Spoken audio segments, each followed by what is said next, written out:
Bem, meus amados, estamos iniciando mais um Maranata em Foco, aqui exclusivo no nosso canal do YouTube, TV Eu Sou Fiel. E hoje nós vamos estar atendendo aí a mais um pedido dos nossos telespectadores e vamos estar falando hoje sobre um assunto muito importante, né? Que é evangelho versus religiosidade. E nada melhor para conversar sobre esse tema do que meu querido amigo, pastor Romualdo Neves, pastor da Assembleia de Deus Zona Sul, lá de Candeias, e a gente vai estar conversando um pouquinho aí sobre esse tema, vamos falar aí sobre o que é realmente o evangelho, o que é religiosidade, ou se não existe religiosidade, né? A gente vai estar conversando sobre esse tema aqui agora no Maranata em Foco. A paz do Senhor, meu querido pastor. Deus seja louvado para sempre, seja louvado, a paz, meu amado diretor André Carvalho, aos meus queridos irmãos do Maranata em Foco, que Deus abençoe. Vai ser um tema muito promissor, eu sei que vai ser uma bênção. Com certeza, eu até acredito, já tenho certeza, já falo para a minha produção que o tempo vai ser pouco, viu, pastor? Para a gente falar de um tema tão importante, né, nos dias atuais que a gente vem vivendo. Mas antes da gente entrar propriamente no tema, e se aprofundar um pouco mais no tema, eu queria que você trouxesse, pastor, uma explanação do que é o evangelho, né, e do que é religiosidade. A diferenciação desses dois conceitos para que a gente possa aí explanar um pouco esse tema. Meu diretor, André Carvalho, queridos irmãos que acompanham o Maranata em Foco, eu fiz até um resumo, na verdade um resumão, porque o tempo é curto, e nós vamos começar pela definição de evangelho. O que é evangelho, né? Evangelho vem da terminologia grega evangelion, que significa boas novas, boas notícias. E, na verdade, a palavra evangelho ela estava associada a um presente que uma pessoa recebia quando dava boas notícias. Uma pessoa ia levar uma boa notícia e, em recompensa, recebia aquele presente. Mas, com o passar do tempo, o presente passou a ser a própria boa notícia. Então, automaticamente, quem dar a boa notícia não receberia mais presente. O presente seria exatamente a boa notícia. Eis o porquê que o termo evangelho hoje significa boas novas, boas notícias.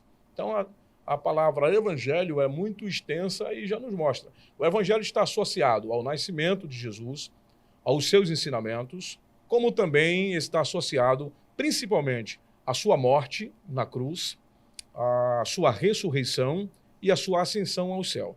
Então, o evangelho é isto. O evangelho não passa disto. O evangelho é algo que é pontual. Agora, eu gostaria de fazer uma diferença entre evangelho e religião, e religiosidade.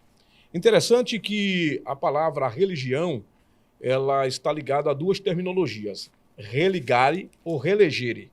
Religare quer dizer religar o homem a Deus. Relegere é revisar, ler novamente, fazer uma revisão. Então, o termo mais usado hoje nas Bíblias, na língua portuguesa, é religare, que vem do latim, que significa ligar o homem a Deus. Então, na verdade, a definição de religião é tudo aquilo que envolve a área espiritual. Isso num entendimento popular, né? Mas, na verdade, a terminologia bíblica para a religião seria, no caso, uma ligação do homem com Deus. Se podemos usar, na verdade, esse termo religião, né?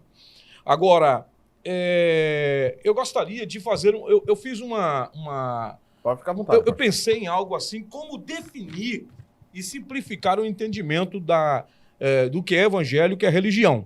Então, para simplificar, eu pensei em um presente que um amigo leva para o outro. Por exemplo, um amigo dá um presente ao seu outro amigo que ele tanto ama, certo?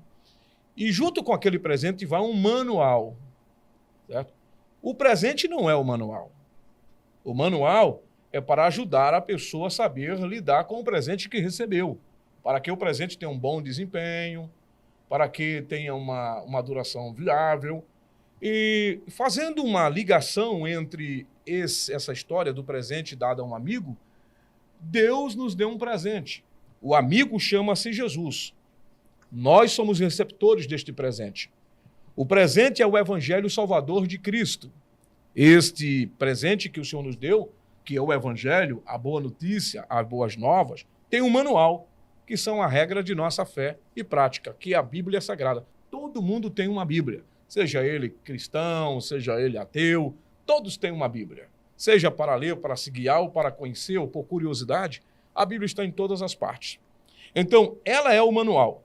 A religiosidade, no entanto, seria o mau uso deste manual. Não sei se deu para o senhor entender. Eu sou um homem inteligente, o ouvinte também, eu tenho certeza que quem está acompanhando é inteligente. Então, vamos recapitular.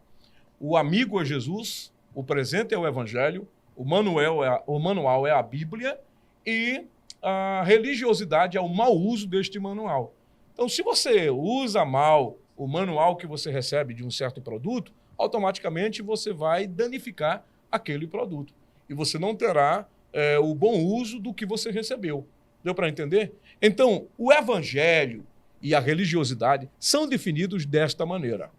Agora, eu gostaria também, meu diretor, de frisar também outra questão interessante que eu acho que vai ajudar no contexto. Por exemplo, digamos que o Evangelho e a religiosidade vão ser definidos por uma metáfora que eu vou usar agora. Quem lidar com sítios, com fazenda, quem cuida de animais, como de ovelhas, sabe que existe um inimigo das ovelhas chamado lobo, certo? E o lobo tem por natureza devorar ovelhas. Esse lobo, ele é feroz, é voraz, ele mata, sem dó e sem piedade, porque ele pensa apenas em si. Ele não pensa na ovelha. Então, o que fazer para eliminar essa ação do lobo? O que fazer para impedir o lobo de destruir, de matar as ovelhas? Só tem um jeito: matar o lobo. Infelizmente, é o que acontece. Então, você vai lá, mata o lobo e a ovelha fica livre. Se você não mata o lobo e você, ao invés de o matar, você prende ele com cadeias, ele fica ali preso nas correntes, mas a natureza dele continua a mesma. Ele continua feroz, voraz, sedento de sangue e quer matar ovelhas. Na primeira oportunidade que ele tiver e aquelas cadeias se quebrarem, ele volta a ser o mesmo lobo, porque a sua natureza não foi mudada. Pelo seu olhar, já sei que o senhor já entendeu o que é evangelho e religião.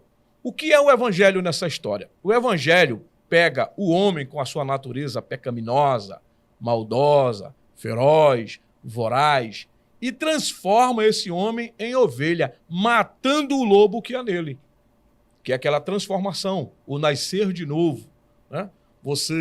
O velho homem morre e nasce um novo homem. Na metáfora, ele deixa de ser lobo e passa a ser ovelha. E pode soltar ele no meio das ovelhas, porque ele já não é mais lobo, já não tem mais desejo de devorar ovelhas. O seu impulso carnal foi amortecido, foi sepultado, como o próprio apóstolo Paulo, escrevendo aos Romanos, fala sobre isso, que nenhuma condenação há para os que estão em Cristo Jesus, que não andam segundo a carne, mas segundo o Espírito de vida. Então, nós estamos em novidade de vida, somos nova criatura, ressuscitamos com Cristo. O Evangelho faz isso, transforma o lobo em ovelha, matando o lobo que existe no ser humano. O que é que a religiosidade faz? Não mata essa natureza pecaminosa. Enche o homem de regras, ele fica impedido de fazer as coisas, mas não por amor a Cristo. Eles não querem fazer por amor a Cristo. Estão fazendo porque estão presos por regras. Eu sou obreiro, eu tenho um ministério, eu sou um pastor, eu sou um presbítero, eu sou um evangelista, eu sou um diácono, eu sou um auxiliar, eu sou um líder de jovens, eu sou um líder de departamento, de ministérios. Eu sou uma dirigente, eu sou uma pessoa renomada, eu sou um cantor, eu sou uma cantora, eu sou um pregador, eu sou isso ou aquilo. Então, eu não posso fazer por causa disto, porque se eu fizer, eu serei punido, perderei meu cargo. Então, é um lobo. Ele não deixou de ser lobo. Não houve o novo nascimento. Na primeira oportunidade, ele vai pecar. É por isso que, na primeira oportunidade de algumas pessoas, eles adulteram, prostituem, mentem. Interessante que, a semana passada, eu estive conversando com um irmão, ele é convertido. Eu já quero falar assim porque eu conheço, e ele sorrindo me contou um fato interessante. Eu conversando com ele sobre essa questão de religiosidade e de evangelho, até porque nós iríamos gravar, e a gente conversando, olha, vamos gravar um tema com o Maranata em Foco, conversando com ele, ele começou a rir e falou, pastor, isso que o senhor está dizendo é pura realidade. Assim, olha, eu nunca roubei na minha vida. Ele disse, olha, mas eu precisava de um material para poder passar para um amigo.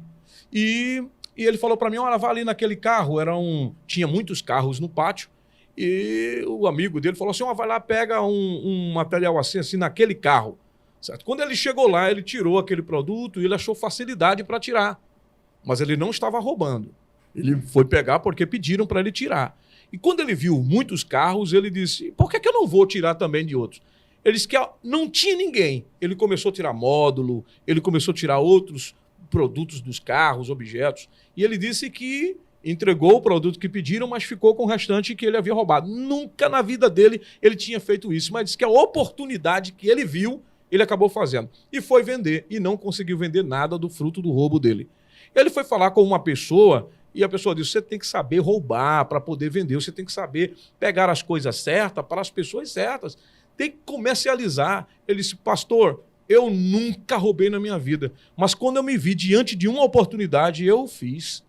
A natureza em mim reacendeu, eu nunca imaginei que eu faria isso. Eu perguntei para ele, e você era crente quando você fez isso? Ele disse, infelizmente, o senhor quer que eu diga a verdade ou minta? Eu diga a verdade, eu era crente. E eu fiz. Eu até vou lhe interromper um pouco, pastor. Eu gosto muito, né? Na verdade, eu uso muito o termo cristão, né? Porque crente, e é até bom, estou aqui do seu lado, você pode até esclarecer isso para os nossos telespectadores. Crente é quem crê em Cristo. Acredita que Cristo existe, acredita que Cristo morreu na cruz e tudo mais. E cristão é pequenos cristos ou imitadores de Cristo, né? E crente até Satanás é. É por isso que eu costumo muito usar a termologia cristão, né? Nós somos cristãos ou imitadores de Cristo. Agora, uma coisa muito interessante que você falou, e até para que os nossos telespectadores possam entender, né? A gente já nasce com essa natureza carnal caída, que é a natureza que foi corrompida lá no Jardim do Éden, né? Nós nascemos com essa natureza de desejar o pecado. O apóstolo Paulo, lá em Romanos capítulo 7, ele fala dessa luta que é da carne com o espírito, né? O bem que eu quero, esse eu não faço, mas o mal que eu não quero, esse eu faço. Se faço o mal que eu não quero, faço por conta do pecado que habita em mim. Eu costumo dizer que para que você consiga viver o verdadeiro evangelho, é viver um dia após o outro, e todo dia você necessita matar. Você usou muito bem essa metáfora do lobo, né? Eu achei muito interessante, que deu para explicar para os nossos telespectadores bem direitinho. Todo dia você tem que matar esse lobo que está lá dentro do André, está dentro do pastor Romualdo, todo dia precisa ser morto. E ele só é morto com o evangelho, né? E o evangelho é a palavra de Deus dentro de nós. Não é isso, pastor? Isso aí que você acabou de dizer é a pura realidade, porque existem pessoas que entraram no evangelho, entre aspas, mas o evangelho não entrou neles, que é um termo para esclarecer melhor. Quando você entra no evangelho, você se torna religioso. Aí você passa a praticar religiosidade. Quando o evangelho entra em você, o evangelho te traz mudança. O que as pessoas estão precisando de fato, de verdade, não é de religião. O que as pessoas precisam não é de fantasia espiritual. É de mudança de vida, arrependimento de pecado, transformação, crer de fato em Deus, não crer apenas de lábios, nem de coração. Porque a Bíblia diz que o Senhor, esse povo honra-me com os lábios, mas seu coração está longe de mim. Então, o que as pessoas precisam realmente é mudança para ver essa transformação, essa libertação do velho homem. Então, a importância da Bíblia exercer total autoridade sobre mim é essencial. É preciso haver completa mudança.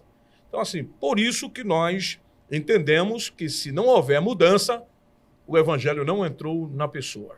não tomou conta de si. É interessante que a mudança, ela vem, eu costumo dizer que toda mudança, ela parte do quê? Do primeiro fato é o reconhecimento de que você está errado. E o reconhecimento de que você está errado é o primeiro passo para que você consiga alcançar e consiga mudar. E esse reconhecimento você faz quando você ouve o verdadeiro evangelho, o evangelho de transformação, né? E se arrepende. Eu costumo dizer muito também, pastor, que há uma diferença, e as pessoas confundem muito isso, entre arrependimento e remorso. Né? Remorso, eu vou até usar uma questão aqui para que os nossos telespectadores possam entender. Remorso é o seguinte, é quando tem uma criança lá, ela está fazendo uma trela, ela é pega, e aí ela vai e começa a chorar, aquilo ali é um remorso. O arrependimento é quando a pessoa reconhece que o que ela estava fazendo é errado e vai lá pedir perdão a quem ela machucou, não é isso? A palavra arrependimento na Bíblia, no português a palavra é uma só para todos os sintomas, né? Mas na Bíblia, para cada sintoma, a palavra arrependimento difere. Por exemplo, a Bíblia diz no livro de Gênesis, e Deus se arrependeu de ter feito o homem. Então não é o mesmo arrependimento do homem. Deus ali não teve remorso de nada. Deus ali, ele mudou de ideia. Não, vou aqui fazer uma transformação. Então, o arrependimento para o homem é diferente do arrependimento para Deus. O arrependimento para o ser humano, verdadeiramente arrependido, chama-se repoinitere, que significa dizer mudança de atitude, mudança de mente, mudança de ideia. É aquela questão que Paulo acabou falando, que nós temos que ter mudança de mente. Mude, renove a sua mente. Renovar a mente é tirar a mente do velho homem e ter a mente de Cristo. Pensar como Cristo pensou. Antes de agir, será que o Senhor faria desta maneira? Será que o Senhor diria isto? Isso é ter a mente de Cristo. Porque, na verdade, Cristo é a cabeça e a igreja é apenas o corpo. Pastor, é interessante essa questão de ter a mente de Cristo, né? Eu tenho até uma questão formulada para isso, mas eu queria que você explicasse para os nossos telespectadores que estão ouvindo. Ah, mas eu aceitei a Jesus, eu estava numa cruzada, eu estava na igreja, o pastor fez o convite e eu senti uma sensação dentro de mim e naquele momento eu reconheci a obra redentora da cruz do Calvário.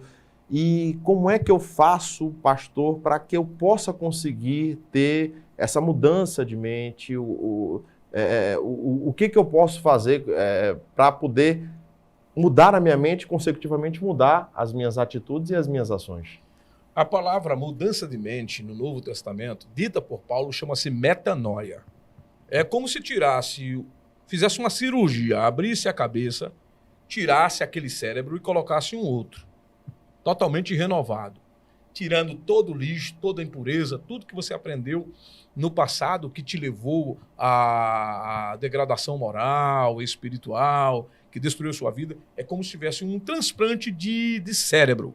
Né? Tirou um cérebro e colocou um outro cérebro. Chama-se metanoia. Então você começa a agir diferente, mudança total. Você passa a ter a mente de Cristo sobre você. Agora, como fazer?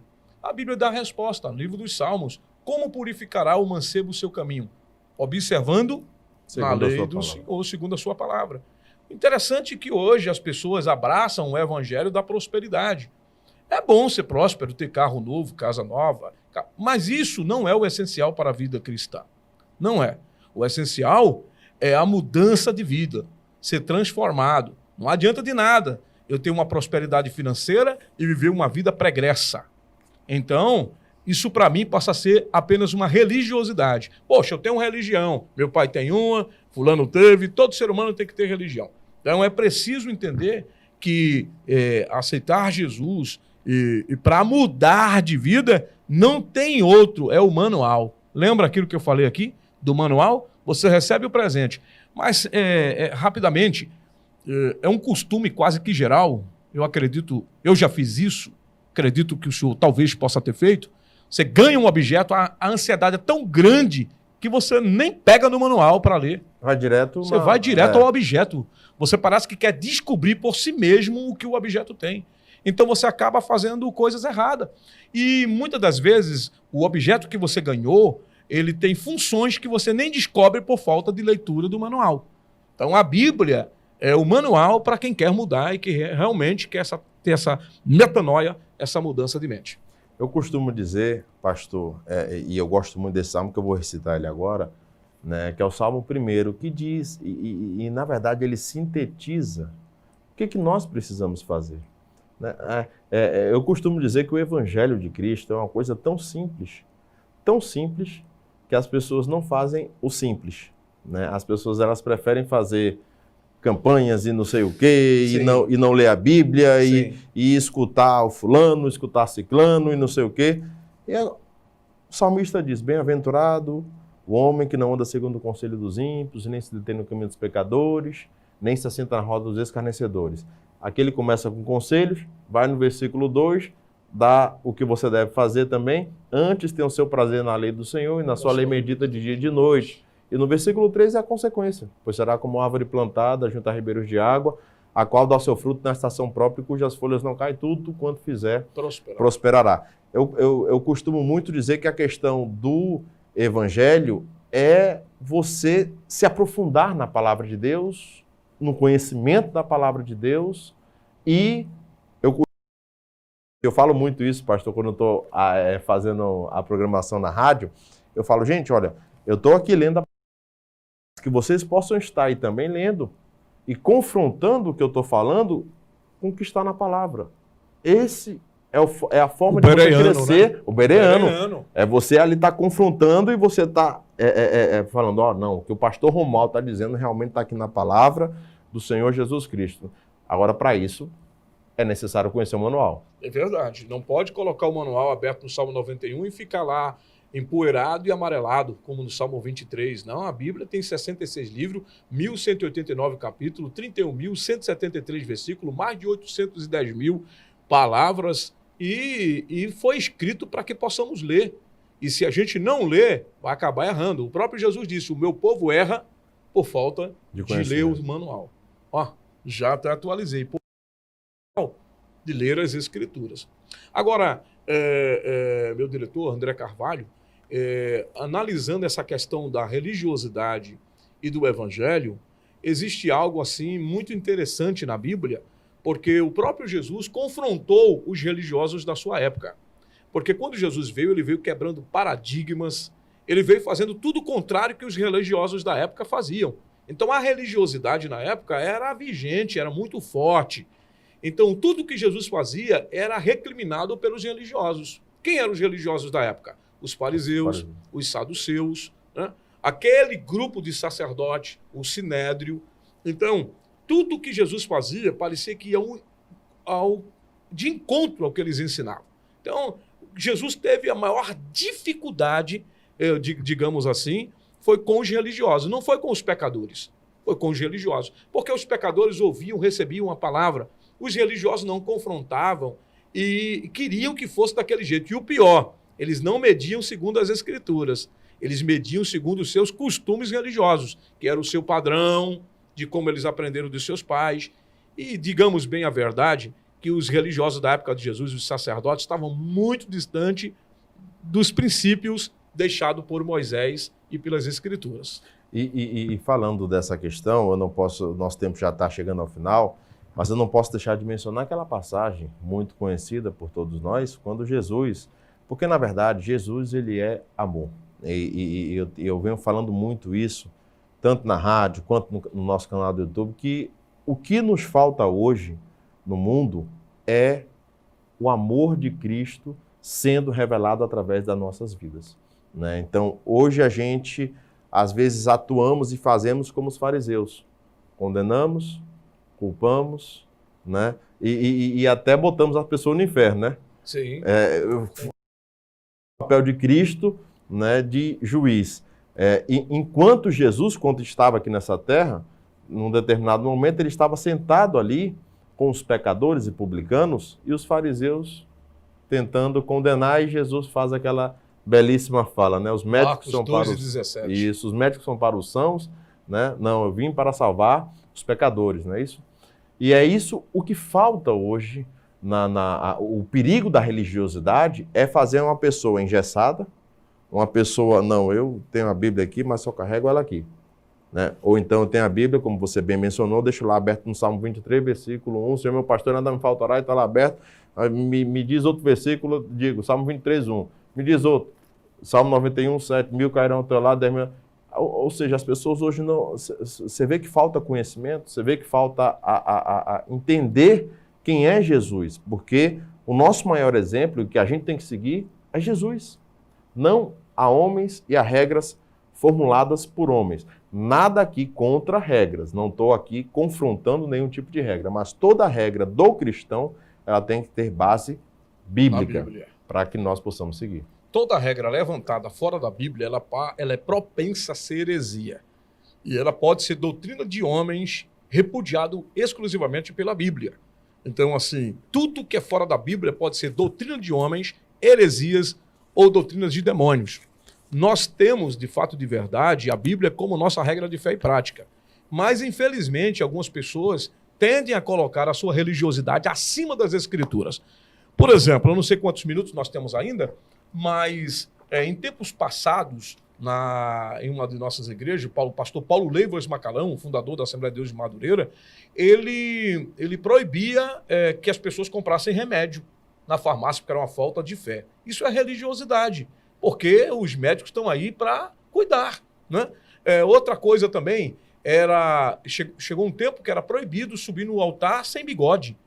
Tinha que ter bigode. Né? A maioria tinha igrejas que tinha que usar chapéu. Né?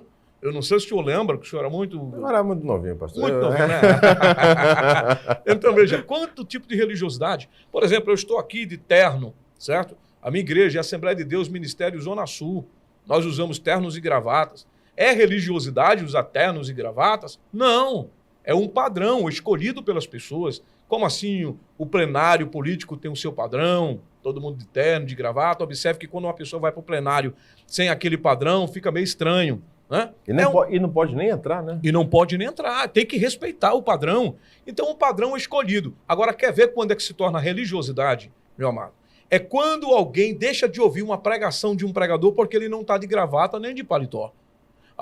É quando eu vou visitar uma igreja e o pastor sobe somente de manga de camisa e eu me levanto porque ele está sem gravata. Isso é religiosidade, porque isso não é um padrão deixado pela Bíblia, não está no manual. Foi um padrão escolhido, é religiosidade. Existem outros fatos, como, por exemplo, bater palmas em igreja. Então, essa igreja bate palma. Eu aprendi que não se bate palma. Mas quando chega uma autoridade na igreja, a igreja bate palma para a autoridade. Quer dizer, Deus não é digno de palmas, mas o político é digno de palmas. Aí onde é que está escrito na Bíblia que a gente pode bater palma? Está lá no livro dos Salmos. Batei palmas todos os povos, celebrai com júbilo ao Senhor. Então, inclusive o próprio Davi, quando entrou, ele entrou dançando, pulando. E Milcal, a sua esposa, a ridicularizou. Disse, não, tu é um rei, não pode estar fazendo isso. E diz a Bíblia que Deus achou aquilo mal e tocou no ventre dela e impediu que ela tivesse filho. Ela ficou infrutífera, porque ela não entendia que aquilo ali era uma celebração. Então, existem igrejas que são um foco de religiosidade porque as pessoas tendem, por exemplo, a questão definitiva, a saudação. Aí um diz assim, a paz de Deus, a outro diz a paz do Senhor, o outro diz a paz de Cristo, o outro diz graça e paz, o outro diz apenas paz. Então, quem diz a paz do Senhor, quando vê alguém dizer paz, a paz do Senhor, religiosidade. Por que tem que ser a paz do Senhor, não pode ser a paz?